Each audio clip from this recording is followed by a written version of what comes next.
Selamat pagi ya Kak Aslep. Sekarang kami di kelompok 4 ingin menjelaskan tentang pengaruh jumlah air dan cahaya terhadap pertumbuhan tinggi tanaman kacang hijau. Berikut merupakan anggota kelompok kami. Kacang hijau memiliki pertumbuhan yang cukup pesat. Hal tersebut terjadi biasanya karena beberapa faktor seperti hormon, zat hara, air, cahaya, dan media tanam. Oleh karena itu, pada praktikum kali ini, kelompok kami memilih percobaan pertumbuhan tanaman kacang hijau. Kami ingin membuktikan faktor-faktor signifikan apa saja yang dapat mempengaruhi pertumbuhan tanaman kacang hijau. Hasil percobaan ini diharapkan dapat bermanfaat dalam memberikan perlakuan yang optimal terhadap faktor yang terpenting terhadap pertumbuhan tanaman kacang hijau. Tujuan praktikum dari kelompok kami yang pertama itu untuk mengetahui faktor apa saja yang mempengaruhi pertumbuhan, menunjukkan pengaruh kadar level terhadap pertumbuhan, mengetahui hubungan antara faktor terhadap response variable, dan yang terakhir menyimpulkan faktor yang terpenting dalam mempengaruhi pertumbuhan tanaman kacang hijau. Perumusan masalahnya, yang pertama itu ada faktor apa saja yang mempengaruhi, apa faktor utama yang paling mempengaruhi, dan bagaimana hubungan faktor yang mempengaruhi pertumbuhan tanaman kacang hijau. Sebelumnya, perkenalkan kembali, saya Gladys Elena dengan NPM 265 76193. Perkenalkan, nama saya Diana Farsha dengan NPM 265 22442. Sekarang akan menjelaskan tentang landasan teori dari penelitian kami. Untuk merancang suatu eksperimen dibutuhkan suatu perencanaan yang baik agar hasil eksperimen dapat valid, efisien, dan secara statistikal dapat dipertanggungjawabkan dengan baik.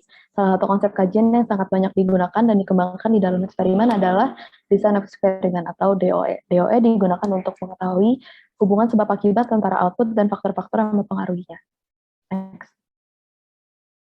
Berikut 3 prinsip dasar design of eksperimen. Yang pertama ada blocking, yang kedua ada randomization, dan yang terakhir ada replication. Analisis of variance atau ANOVA atau analisis variance merupakan bentuk khusus dari analisis statistik yang banyak digunakan dalam penelitian eksperimen. ANOVA merupakan salah satu teknik analisis yang berfungsi untuk membedakan rata-rata lebih dari 2 kelompok data dengan cara membandingkan variansnya. Terdapat beberapa asumsi dalam uji statistik ANOVA. Yang pertama ada normality of variance, yang kedua ada homogeneity of variance, dan terakhir ada independence.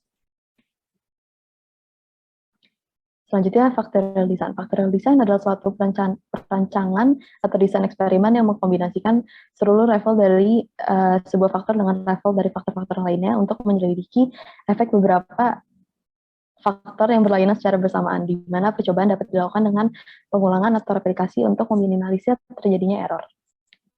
Next.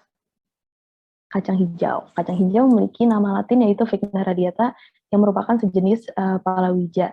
Kacang hijau memiliki ciri daun yang berbentuk hampir mirip segitiga yang lancip pada bagian ujungnya yang berwarna hijau dan memiliki 3 helai daun pada tiap tangkai daunnya. Next. Selanjutnya ada faktor pertumbuhan tinggi kacang hijau. Yang pertama dari variabel bebas ada jumlah air dan durasi cahaya. Untuk variabel terikat ada pertumbuhan tinggi tanaman kacang hijau, dan untuk variabel kontrol ada temperatur, jenis media tanam, dan kualitas biji kacang hijau.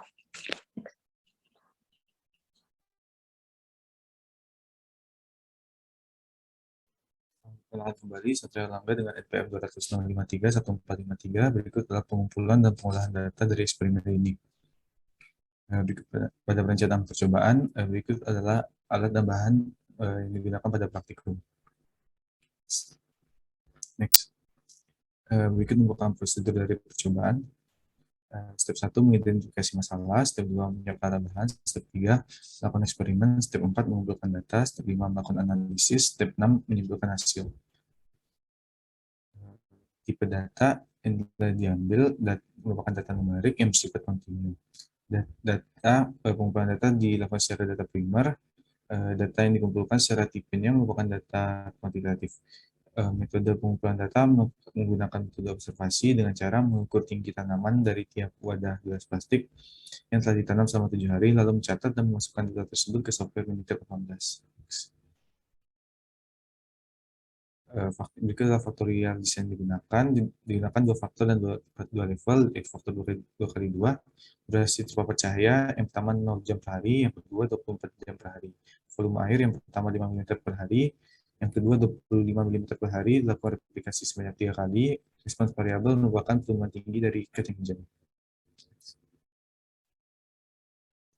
Berikut merupakan hasil pengumpulan dan pengolahan data. Berikut merupakan hasil pengumpulan pengolahan data, faktor informasinya, model summary, dan juga ANOVA-nya. Itu merupakan coefficient, regression equation, fits and diagnostic for unusual observation.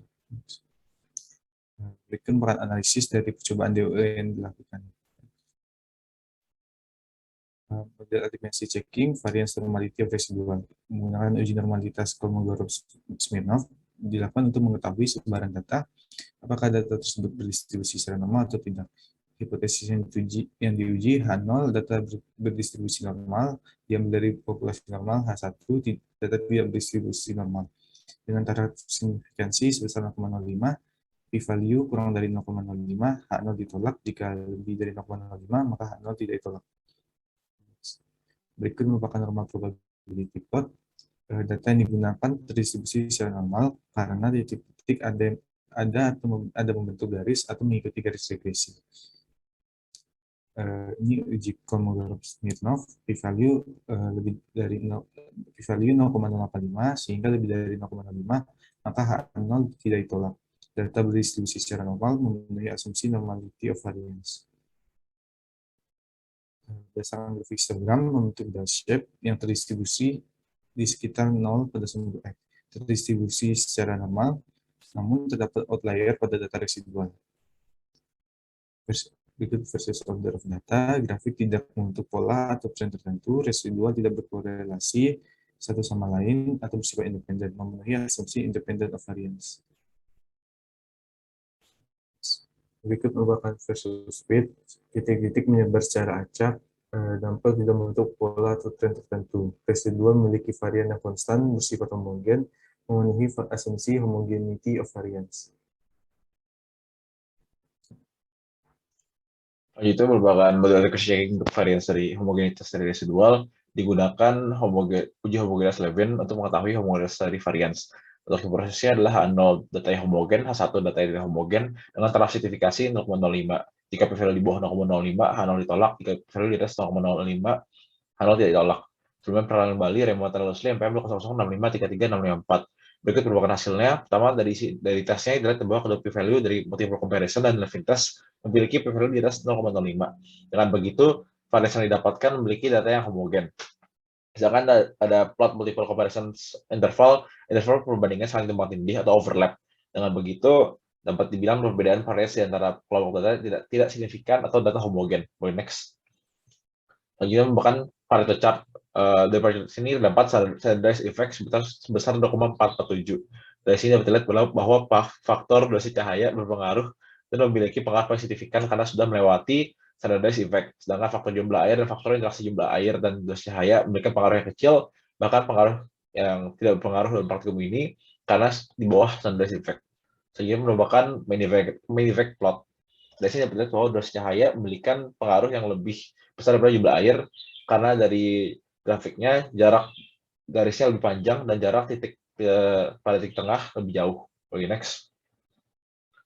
Selanjutnya merupakan interaction plot. Dari sini dapat dilihat bahwa interaksi dari kedua faktor kuat karena garis tidak sejajar dan apabila garis direct dapat saling berpotongan. Boleh next.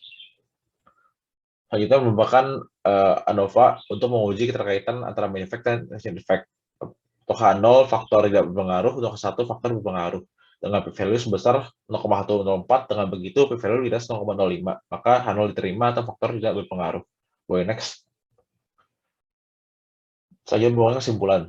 Dari kesimpulan ini, dari analisa model aggregation checking dengan mengenai asumsi ANOVA, dapat dilihat bahwa data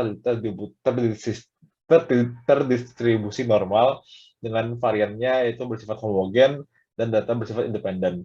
Selanjutnya merupakan model interpretation-nya yaitu faktor durasi cahaya memiliki pengaruh yang paling signifikan dengan faktor durasi cahaya menjadi faktor yang paling berpengaruh dibandingkan dengan faktor jumlah air.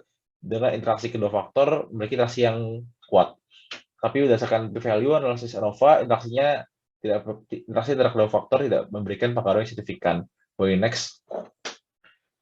Dari sana, karena terdapat perbedaan antara interaction plot dengan nilai p-value interaksi, maka dapat dilihat bahwa terdapat noise factor pada data yang diambil.